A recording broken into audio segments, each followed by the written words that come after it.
Господи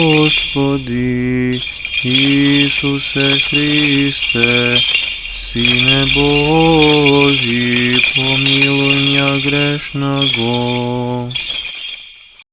I Sina i Svetog Duha. Amin. Возлюбljeni Христа, Бога, braći i sestri, dneska čitavme jedna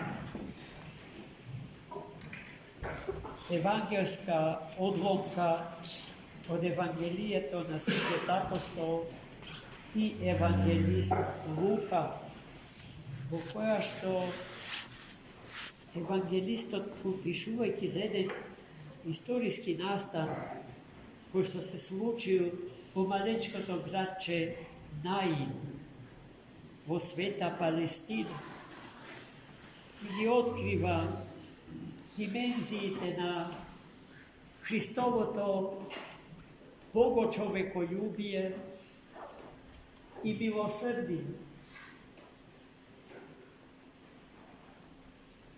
Što imeno se slučilo u ta malečko-palestinsko gradče Nain.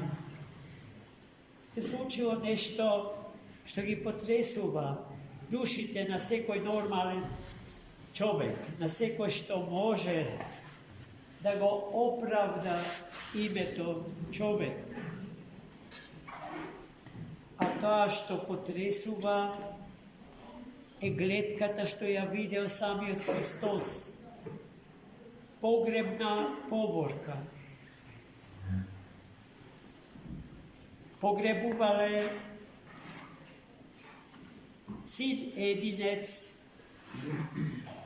na majka koja što bila samohrana, sama, veliki mažoti go izgubila mnogo rano. Vdovica. Cijel grad bil potresen od toj nastav. Nainska ta vdovica izgubila se, gubejki go najskapotov, najsakano, svoj sinedi. Zato a celi grad se sobra okolo nosilo to na upokojeno to detence.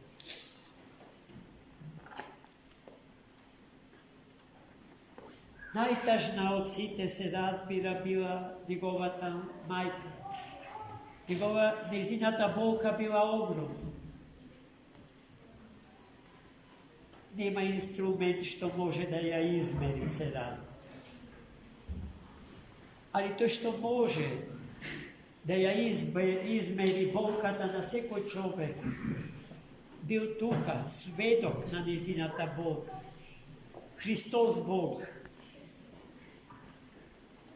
To je osjetio kolika mera strada i je neutešna majkata na počinato to detence.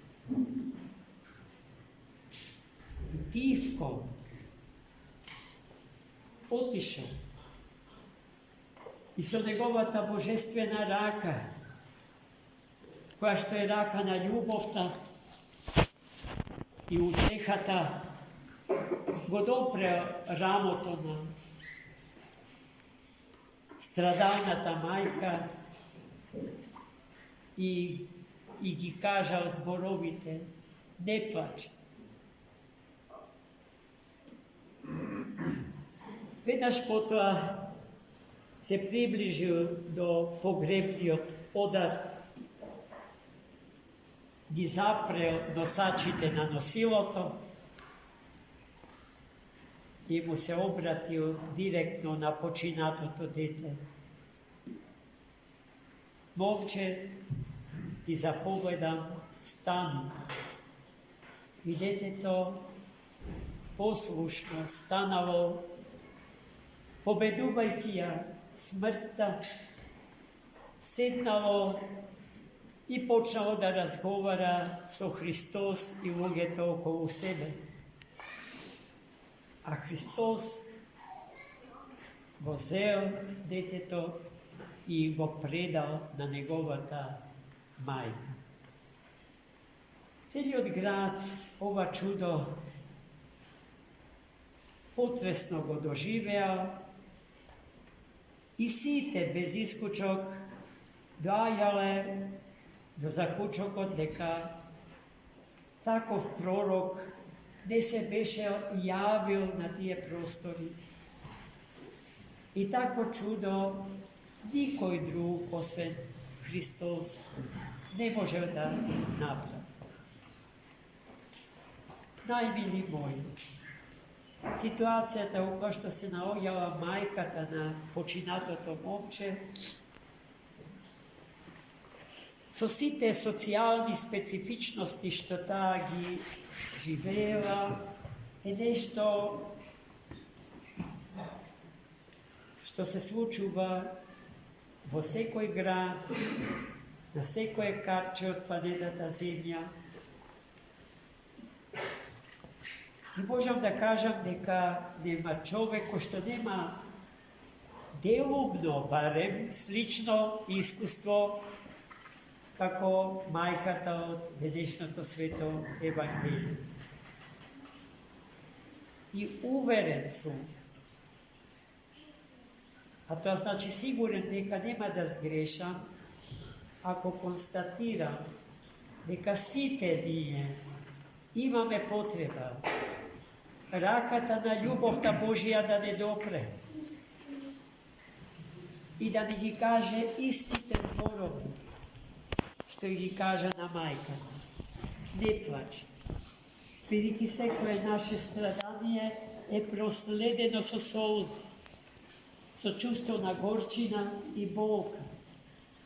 И токму тогаш ни треба некој кој што ќе не утеши, кој што ќе не охрабри, кој што ќе ни го врати од земеното во слава Божија.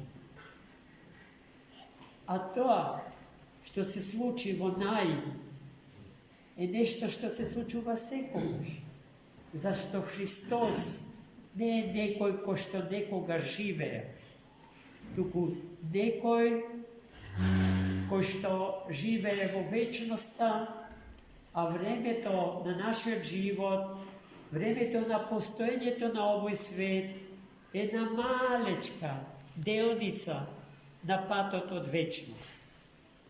Поради што Христос е секогаш со нас, браќи и сестри. Немојте тоа да го заборавате. Тогаш, кога се чувствувате најосамени, најоставени, најзаборавени, најповредени, покрај вас стои еден, кој што никогаш нема да ве остави, никогаш нема да ве повреди, никогаш нема да ве понижи, туку секогаш ќе ве подигне и ќе ви го враќа достоинството што по природа ви припаѓа. Оној кој што живее со таа вера во овој свет, поминува низ времето и просторот на светот, кој што со право е наречен долина на плачот. Безболен, сигурен, со чувство на цврстина и сила духовна да им подава рака на сите околу себе. Имено таа задача ја има секој од нас. Да го љуби секого безусловно, онака како што Христос не љуби сите нас.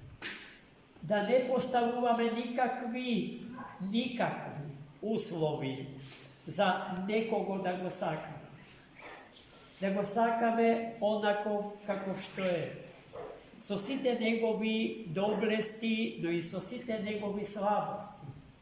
Со сите негови врвни постигнувања, но и со сите негови промашувања. Зашто во овој свет сме на поминување, во транзиција. А светот за кој што сме создадени и за кој што Христос го воскресна детето на наивската вдовица, е свет во кој што се влегува поминувајќи низ гробната врата. Во таа смисла, биолошката смрт не е последната станица на животот, како што мнозина сакаат да се изразат. Туку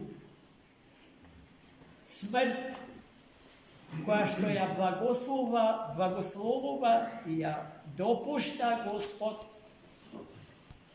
за вонеа да не умре човекот, туку неговата смрт.